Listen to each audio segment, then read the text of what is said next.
name is Heather D. Kok from Heather D. Kok Floral Design, and today we're going to just talk a little bit about leaf manipulation, something really fun and a little trick that I learned that I've done in a lot of different events.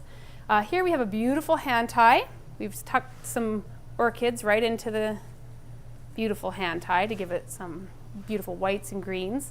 So what I've done here is I have aspidestra, and again you could use a tie leaf or any broad leaf that you find, but what I'm going to do is I'm going to give it this really beautiful, I'm going to say gnarly, because look how gorgeous that is.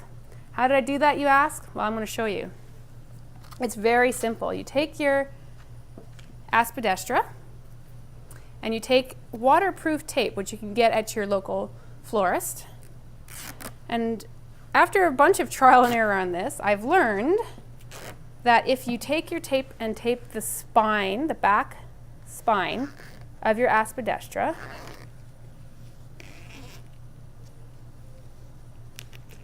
all the way down, just cut that tape a bit, and I do that twice. Why, you ask? Well, because learning as I teach myself these crazy things and figure out how to do them, I've learned that if you just tape the wire onto it, as I'm going to show you in a minute, it won't stay. So this helps it so that the wire stays.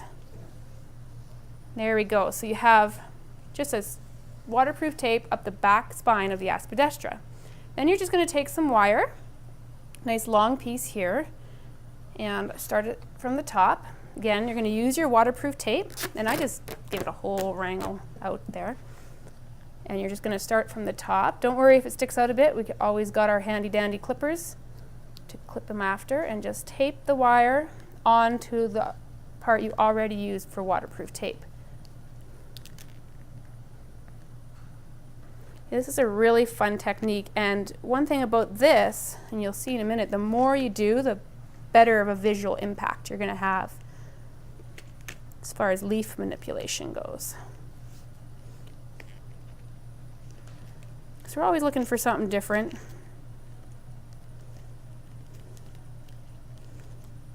It looks great with like in a really beautiful, say a nice bud vase, and you have one gorgeous flower in it or two gorgeous flowers in it, and a little bit of leaf manipulation is always fun.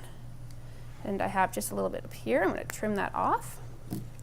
And there we go. So now we have the wire going up the spine of the aspidestra, which is what's going to enable us to give it that gorgeous, gnarly, fun shape to it. And you know, I found too, the thicker your wire, the more you're going to be able to give it that bendy shape. Sometimes I just like it to sort of look a little more gnarly, which is why I chose to use a different gauge wire, like a light gauge wire. So now what we're going to do, we're just going to take that and we're going to put it, I always put it into the corner of the vase if you're using a square vase, again, because just using different parts, a lot of people tend to put things off to the side, but I say the corners are fun too. And there you go. If you're going to use leaf shine, which I do recommend, it's a good idea to spray after you put on your wire, otherwise the wire isn't going to stick. And there you are. So now you have this really fun, cool way of modernizing a beautiful traditional technique like a hand tie. So just use your imagination and go and have fun. Thanks so much.